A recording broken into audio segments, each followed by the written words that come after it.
So I'm trying to put together a video here of getting started in sailing. Sailing the Bandit Space IF is what it's called. I'll just type that in the nearby chat over here so you can see what you're looking for when you go to purchase.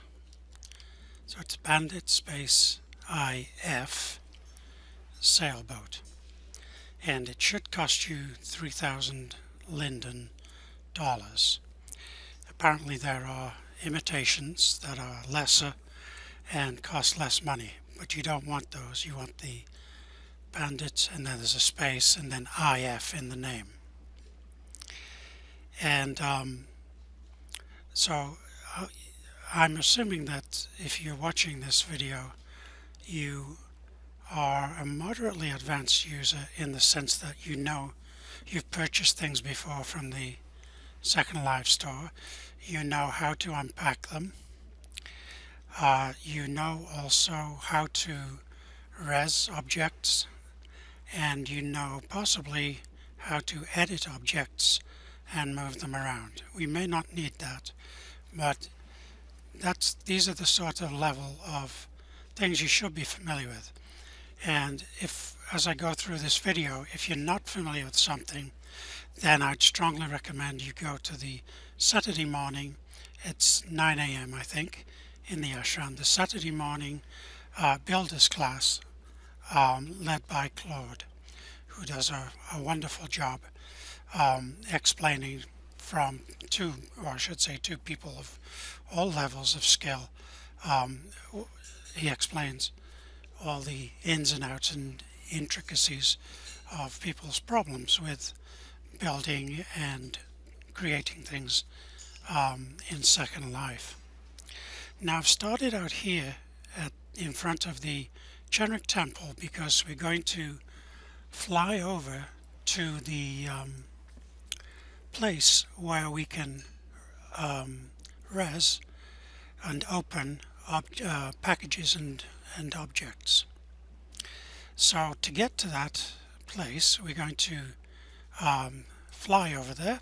So we're starting out at the Chenric Temple, and then I'm going to press the home key to start flying and the page up key.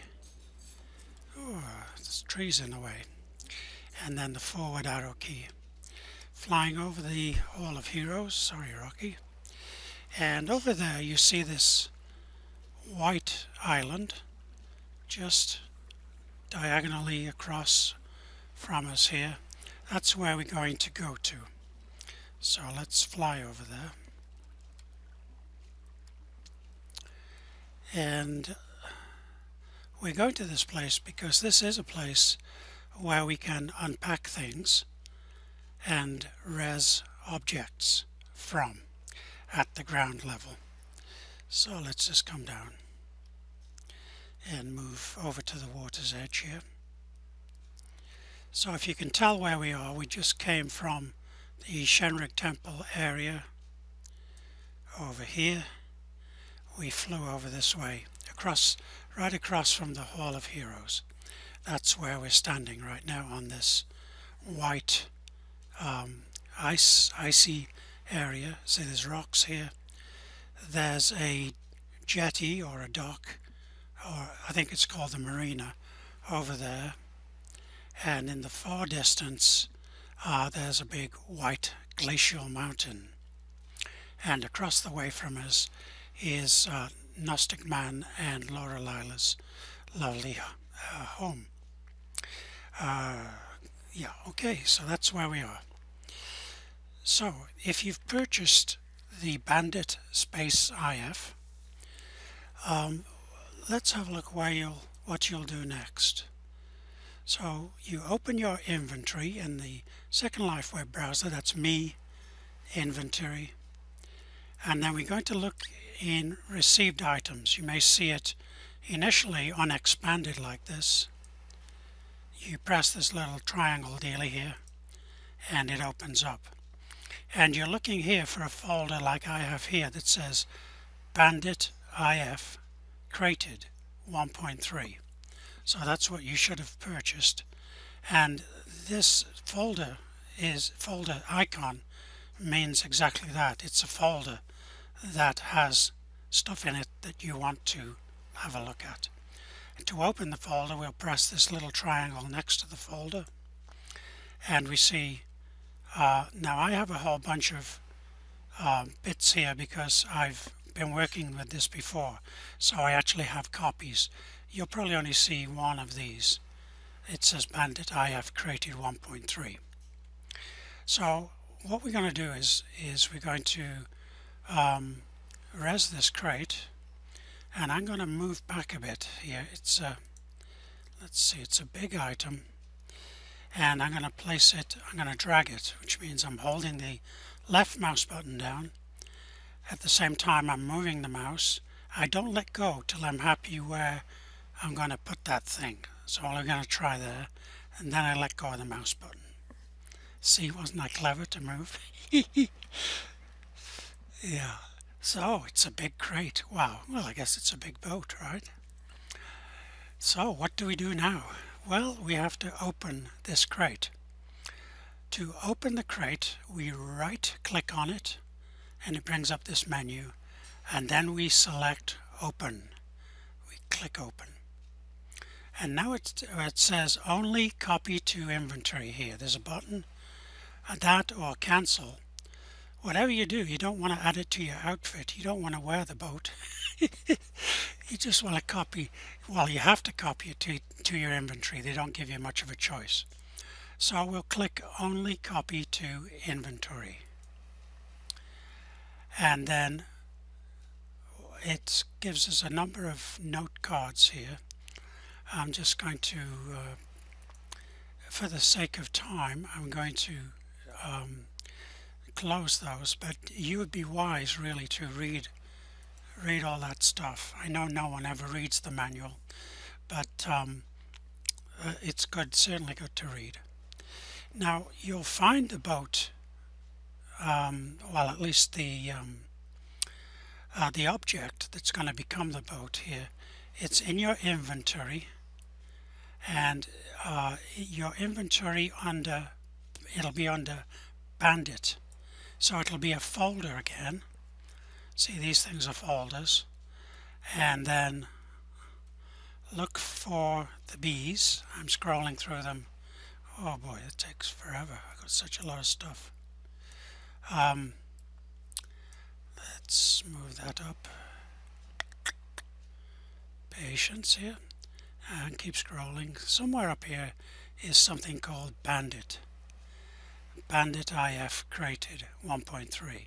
And yours will look like this. I've already opened mine, so I have one with all the stuff. But yours will be maybe unopened. It'll be a folder unopened that says Bandit IF created 1.3. So click on that little triangle next to that, and now you see all the stuff that's in there. Actually, tell a lie. This was the one that I've just created here. So yours will look like this. It'll have these note cards in it, again, sailing resources, and the manual.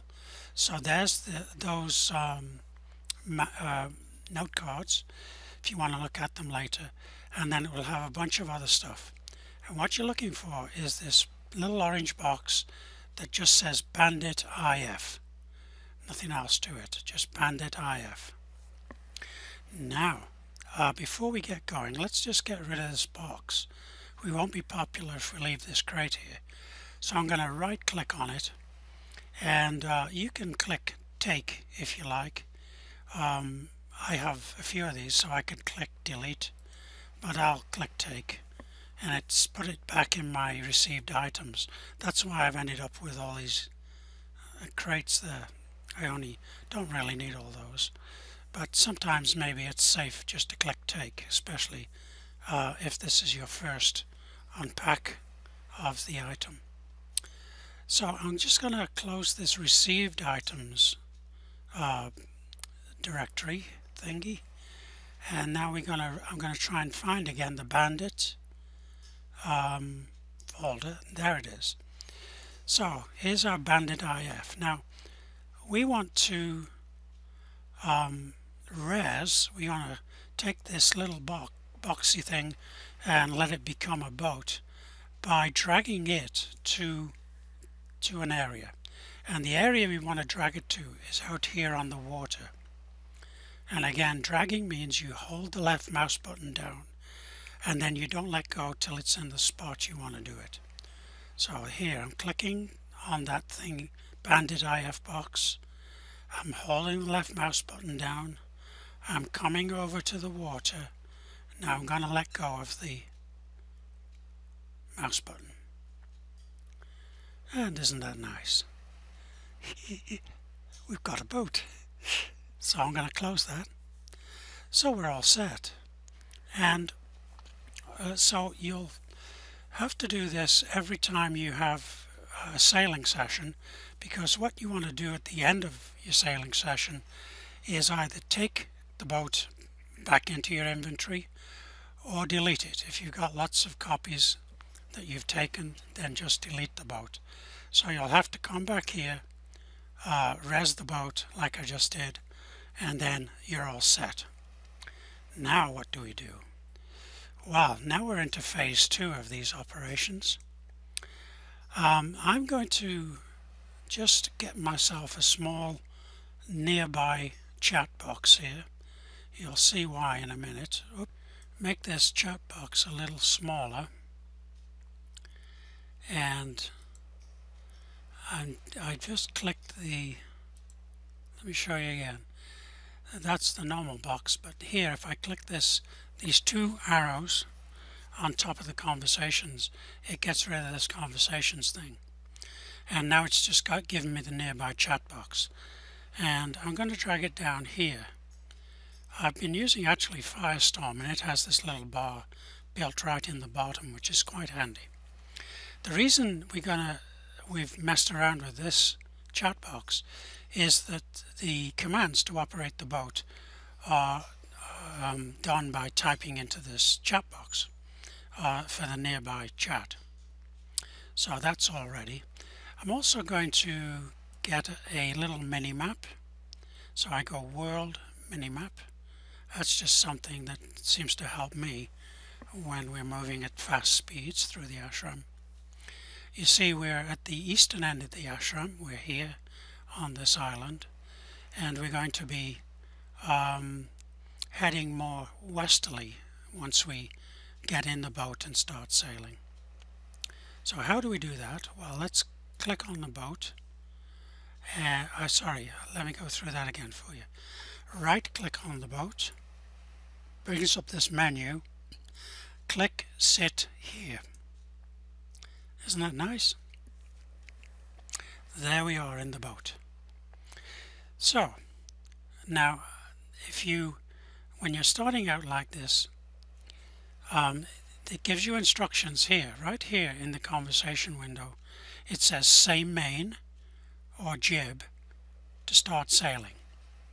You can also type help for the sailing commands. So if you type help in here, H-E-L-P, I have minimized this thing, but what you would see is all the commands here for the boat. So we have main, which hoists and lowers this mainsail. Jib, that hoists and lowers the front sail at the jib of the boat, the little sail. We won't be concerned yet with some of these other things. Start operates an outboard motor. Stop stops that engine. And then to set the speed of the engine, you've got a choice of -1, which is reverse, 0, which is no speed at all, and then speed 1 or speed 2. So let's just bring this down again. Okie doke, I'm just gonna make this a little smaller. So first of all, just the position I'm in, I'm going to use the motor, the outboard motor of the boat, to get in a good position. So I'm clicking start, and there's an animation of me starting the engine.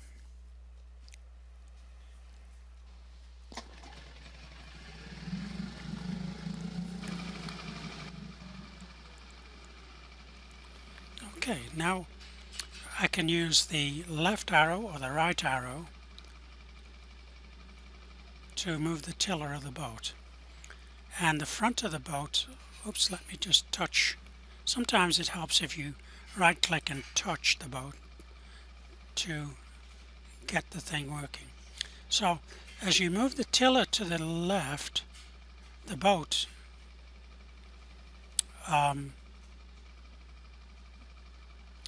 the prow of the boat moves to the right, and as you move the tiller to the right, the prow of the boat actually moves to the left. So the boat moves in the opposite direction to the tiller direction. So again, we're using the motor, and I need to type in a speed for the motor. So I'm going to put in a 1, and again I have to touch the boat. This is a bit flaky, but as I push the tiller to the left, the front of the boat is coming over to the right. I'm not using the nautical terms. Port and starboard. So I'm just going to get out into the open water a little bit here. We can make this go a little faster. You don't have to follow this type of procedure. You could try and work with sail right from the beginning. This is just something I've been doing to get going a little faster. So now I've turned my engine off. I'm going to say stop, and I have an animation to actually stop the engine. So we've got no engine now, we're just running free. So now I type in the chat jib, J-I-B, and good old Rocky is hoisting the jib. And then we're going to say main, M-A-I-N. Boy, this guy's good. He's hoisted the mainsail. And away we go. So we're going to keep an eye out so that we don't crash into the land. And the other thing we want to look at now are these markers on the sails. These are called telltales, and when the sails are trimmed properly, they're horizontal like this. And for this mainsail, it's the up and down arrows that I have to keep touching the thing here.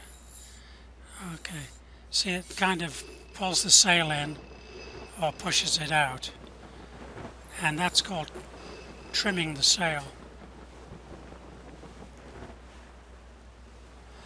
When the sails are trimmed properly on this boat, you get these green indicators at the front, and the trim for the jib is the page up and the page down key. So as I press those keys, it's also adjusting it. But again, what we're looking for are these telltales to be horizontal. So I've gone into the yellow on both of the sails, so I'm pressing the trim keys for each sail, trying to keep it in the green here. This is something you'll need to practice, and as you continue to turn, you have to keep retrimming the sails, because you're changing your position with respect to the wind. And trimming means that you're getting the optimum position of the sail actually in the wind, so you're getting the best force of the wind on the sail. So we're heading from east to west into open water, Again, as I move the tiller to the left, the front of the boat moves to the right, and when I make a move like that, I just retrim my sails. You'll find if the sails are not trimmed, if they really go out of whack, then you're basically dead in the water, which will happen. Let's just try and demonstrate. If we try a really hard turn, you see now we've lost the wind out of the sails here, and these telltales are straight up and straight down. You can try and recover them, but once the boat goes in this parallel to the water here, it's very, very difficult to get the wind back in the sails. And that's maybe something that might be interesting to practice. I'm using the tiller to try and catch the wind here, but then I have to play with the trim. So we have it, but we're not doing well. So what I'm going to do here is just finish off the video today by showing you just docking, and I'm going to use the motor to do the dock.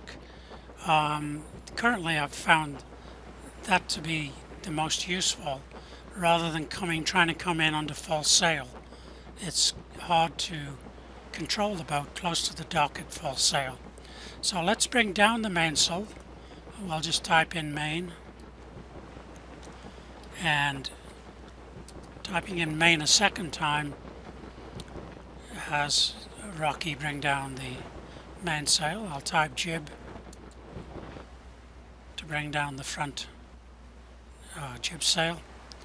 I'm going to click start.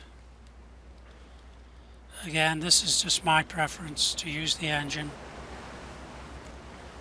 I've only been learning a couple of days, so I'm basically a newbie myself. And we have to put some speed to the engine. Let's maybe go to speed 2. It's a comforting sound. And for some reason I have to keep touching this boat to activate it. I didn't notice that so much in the Firestorm browser or viewer, so it might be maybe the flakiness of the Second Life viewer. I'm going to come about this nice yacht here of Corby's. I don't want to bump into that.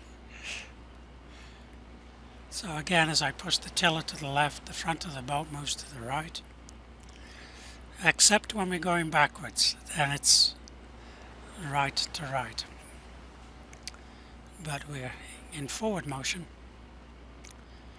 And I'm going to try and dock the boat right next to Maksushi's. Oops.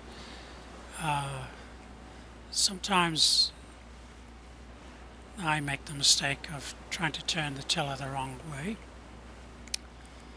I just thought of a joke. Attila the Hun. Not much of a joke, is it? Oh well. Keep your eye on the prize. Rocky's hungry for some McNuggets. Some shrimp McNuggets, maybe. McSushi. So he's got his eye on that landmark. But if he's not careful, we're going to crash into it. So let's bring the speed down. Speed 1.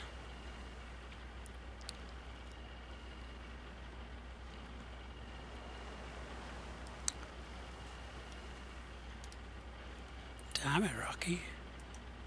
I have to keep touching it.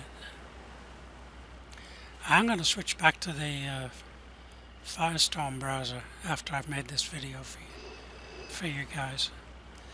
I use the Second Life browser because or viewer, because I figured that's the one everyone would be using. So it's probably time to start pulling into dock here. Now one thing you can do here is type fenders, Fenders, quickly, and it puts these little, oops, damn it. It puts these little, sorry about that. I keep having to right click touch the boat to get the controls activated. That's not a good thing. So I don't know if that's going to happen in all the browsers. Certainly I know the Firestorm browser, I keep saying browser, I mean viewer, works a little better. I'm going to type 0 to stop the motor, or stop, bring to speed 1 I should say. To stop the motor we can say stop,